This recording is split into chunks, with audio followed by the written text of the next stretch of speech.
ప్రజలు ఒక్క అవకాశం ఇస్తే అభివృద్ధి అంటే ఏంటో చూపిస్తానని అన్నారు. అనంతరం అర్బన్ టీడీపీ అభ్యర్థి దగ్గుబాటి ప్రసాద్ చంద్రబాబు స్ఫూర్తితో రాజకీయాల్లోకి వచ్చానని, ఆయన సహకారంతో నియోజకవర్గాన్ని అభివృద్ధి చేస్తానని అన్నారు. కూటమి అభ్యర్థిగా భారీ జనసందోహం మధ్య నామినేషన్ వేసిన ప్రసాద్ ఎమ్మెల్యేగా గెలిపిస్తే తన మార్కును చూపిస్తానని అన్నారు. నామినేషన్ను వేలాది మంది కార్యకర్తలతో కలిసి భారీ ర్యాలీ నిర్వహించారు. దీనికి సంబంధించి మరింత సమాచారాన్ని మా ప్రతినిధి సురేష్ అందిస్తారు.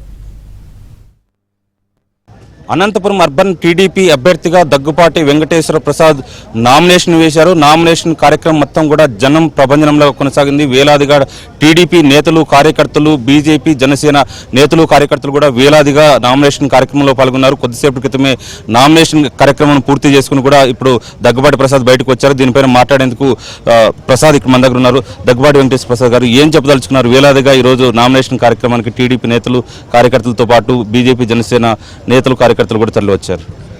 ఉమ్మడి కూటమి అభ్యర్థిగా తెలుగుదేశం పార్టీ నాయకులు, కార్యకర్తలు, జనసేన సైనికులు, జనసేన పార్టీ నాయకులు, బీజేపీ సైనికులు, బీజేపీ నాయకులు అంతా వచ్చి మద్దతు తెలిపిన దానికి ప్రతి ఒక్కరికి పేరు పేరున కృతజ్ఞతలు తెలుపుతా ఉన్నాను.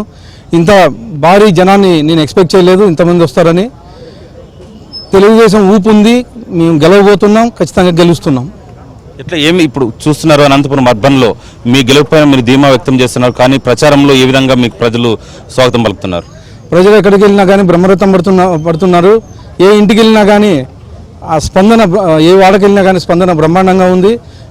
ఇంత స్పందన ఇంత కొత్తగా నేను అనంతపురం కొత్త క్యాండిడేట్, నేను ఇంత భారీగా స్పందన ఉంటుందని చెప్పేసి నేను కానీ ఎక్స్పెక్ట్ చేయలేదు. ఏం గుర్తించారు? ప్రధానంగా మీరు ప్రచారంలో అనంతపురం అర్బన్ నియోజకవర్గంలో ఎలాంటి సమస్యలు మీరు గుర్తించారు? మీకు ఓటేసి గెలిపించాలంటే ప్రజలకు మీరు ఏం చేయదలుచుకున్నారు?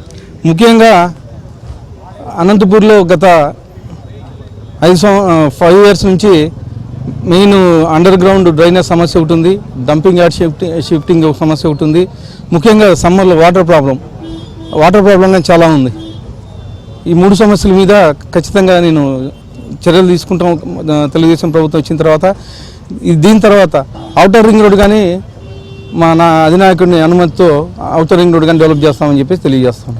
ప్రచారంలో ఏ విధంగా కొనసాగుతుంది? ప్రచారానికి వెళ్ళినప్పుడు ఏ విధంగా మీతో కలిసి వస్తున్నారు? జనసేన అయితేమి, బీజేపీ అయితేమి, తెలుగుదేశం కార్యకర్తలు అంతా కలిసి బ్రహ్మాండంగా ముందుకు వచ్చి వారు పనిచేస్తున్నారు.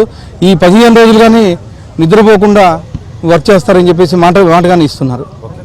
టీడీపీ, బీజేపీ, జనసేన నేతలు, కార్యకర్తలతో అందరితో కలిసి తాను ఖచ్చితంగా విజయం సాధిస్తానన్న ధీమాను వెంకటేశ్వర ప్రసాద్ వ్యక్తం చేస్తున్నారు. వీడియో జర్నలిస్ట్ గౌతమ్తో సురేష్, ఏబీఎన్ ఆంధ్రజ్యోతి, అనంతపురం.